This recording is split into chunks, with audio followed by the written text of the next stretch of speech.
Okay, it's Tuesday. We're going to make another run at this thing. Put some more effort into it. Yep, little headway. The rear brake line is rebent and attached. Time to move on to the fronts.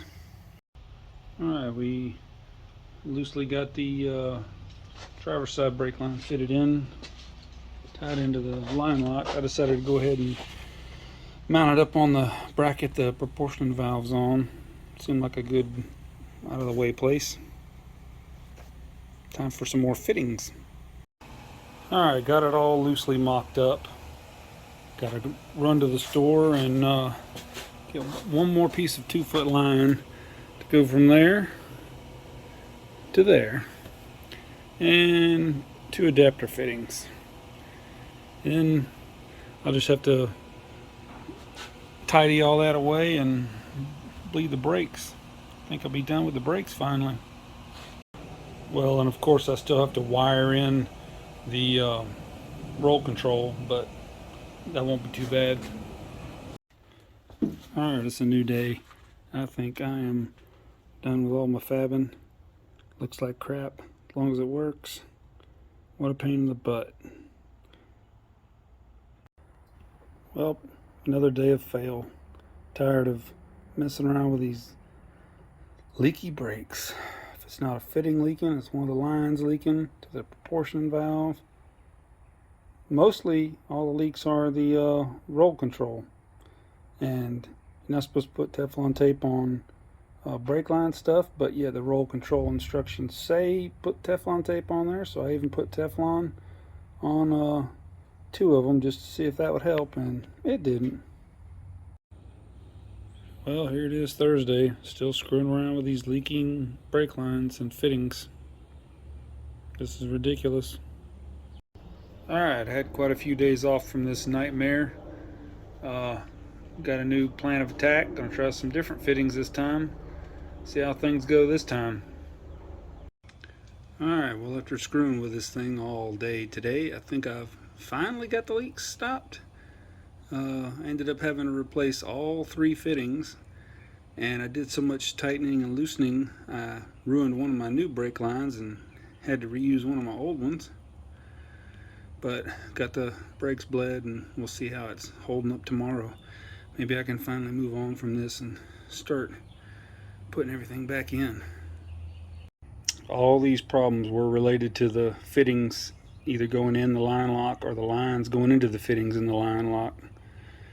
I swear McNugget's line lock wasn't that much of a pain in the butt to do, but this one sure ended up being. We're doing important stuff right now. Painting old water pumps to look new again. Well, it needed it anyway. Can't have a ugly water pump on a new looking motor.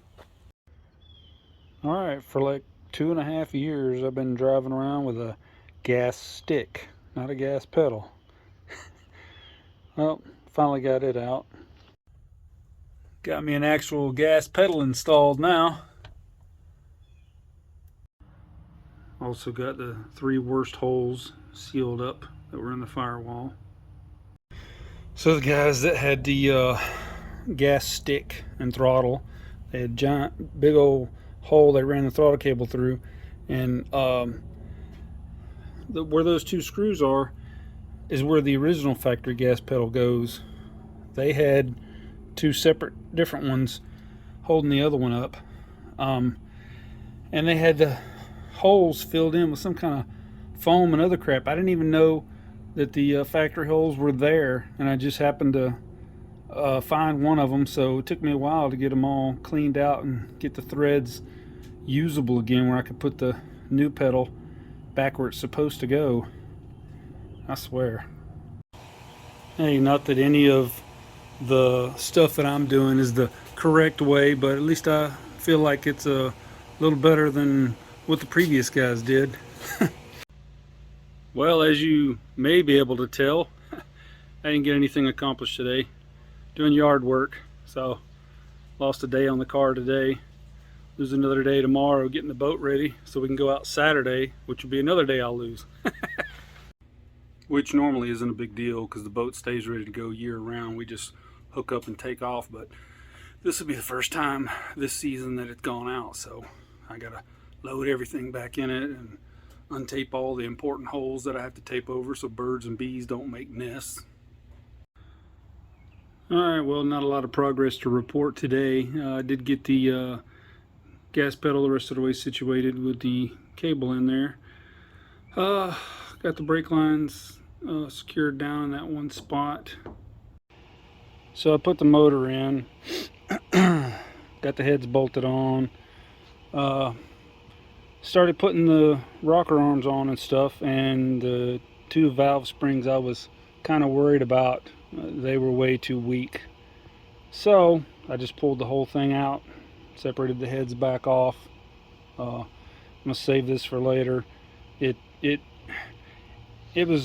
had so much blow by and was putting oil in the plug so bad before that it probably would have just ran like crap anyway and caused detonation and who knows what else.